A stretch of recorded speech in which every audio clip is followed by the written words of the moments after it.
Greetings and welcome. And today I'm going to talk about the soul mirror and all my thoughts on the soul mirror. And we're going to get into that, all my suggestions on the soul mirror, everything my take on it, really, because Barton's language is so minimalistic. And before I get to that, I'd like to say I offer individual coaching, group sessions that are only $25 a person. The group sessions, by the way, I'll just say it, so I encourage you to come to that. It's 30 minutes of a transmission and then 30 minutes of discussion with other Barton practitioners. And so in my individual coaching is $75 for an hour.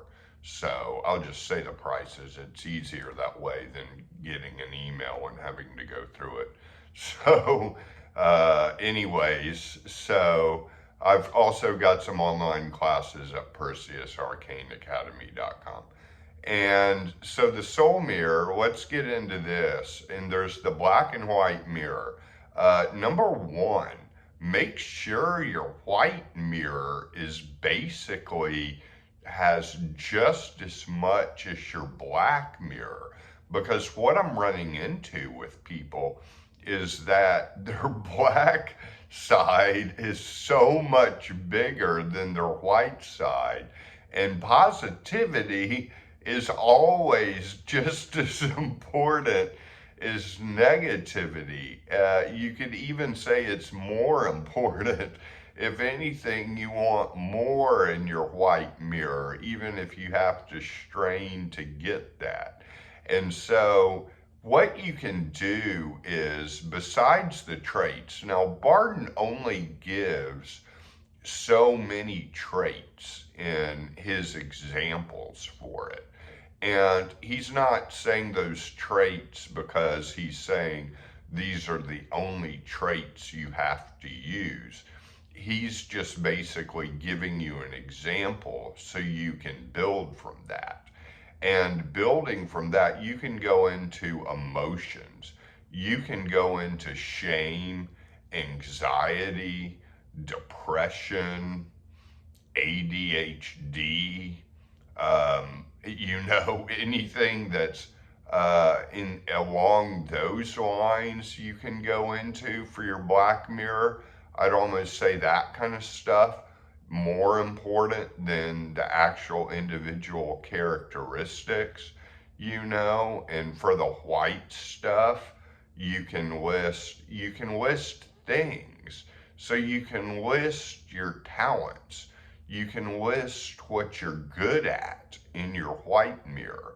You can list your skills in your white mirror, and all the things you're doing well in your life, you can list. Likewise, in your black mirror, you can list all the things you're not doing so well. And you can list past events. So in the white mirror, you could list all your accomplishments and the good things you've done throughout life. In the white mirror too, you can also list all the things that you're grateful for. So that should give you plenty to put in the white mirror. All the things you've done in your life that are good, and then all the things that you're grateful for. And really, really, stretch into the gratitude list. I mean, it can come down to grateful to have a bed, grateful to have enough food to eat, grateful to have a roof over my head.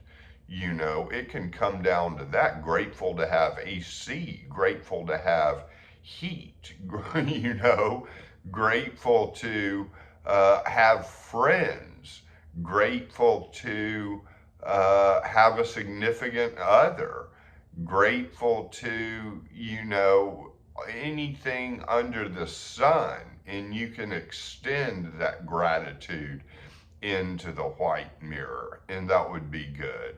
And then with the accomplishments, you can list all the things you've done in your life that are well, and go back to the beginning. Go back to the very beginning of your life. Go back to childhood, early childhood, and start from there.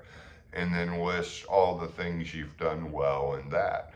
And then in your black mirror, you can list all the mistakes you've made, or perhaps all the failures you've had, and things that haven't worked out so well. And, just maybe it's not mistakes, maybe it's just events where you didn't really get what you wanted to get from them. They just didn't work out very well.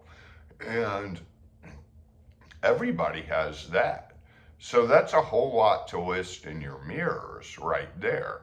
And I also want to say the mirror is something to be continued throughout all 10 steps. The soul mirror never stops, Even when you get to the higher steps, still work on that soul mirror. It's not something that's just on step 2. And I think people get tripped up on that a lot. They think they have to do it all on step 2.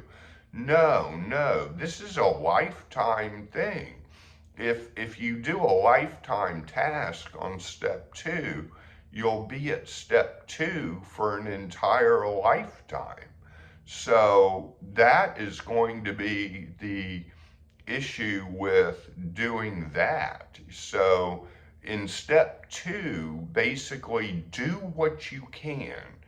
Do as much as you can with all the suggestions I've given, and then move on from it and keep it.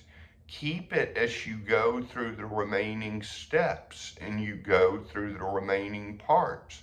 Keep it and keep working on it however you will. And going through the steps will work on it automatically.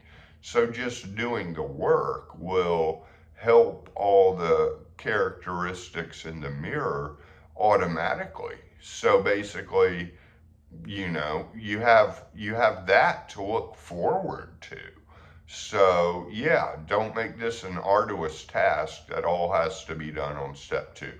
That is my take on it, And when it talks about magical equilibrium is something that comes to masters.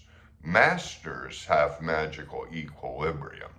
Most people do not have magical equilibrium. It'll come through working through all 10 steps. It may not come until working through all 3 books. It may not come till working through all 10 steps 2 or 3 times, And I say that a lot. I say a lot, that these things are kind of lifetime tasks. Because they really are, they really are lifetime tasks. There's stuff that goes on for basically your entire life. So think about that, think about that, and I don't mean that to be intimidating, like, oh, you got to do it all. It's going to take a lifetime for all of that. That's too much. What I'm trying to say is you have your whole life. Relax. That's basically what I'm trying to say. You have your whole life. Relax. So anyways, those are all my suggestions on the soul mirror. I hope you enjoyed this video. Check me out at ClintSabom.com, ClintSabom.com, and you can contact me through there, ClintSabom.com. Okay, many blessings to all of you.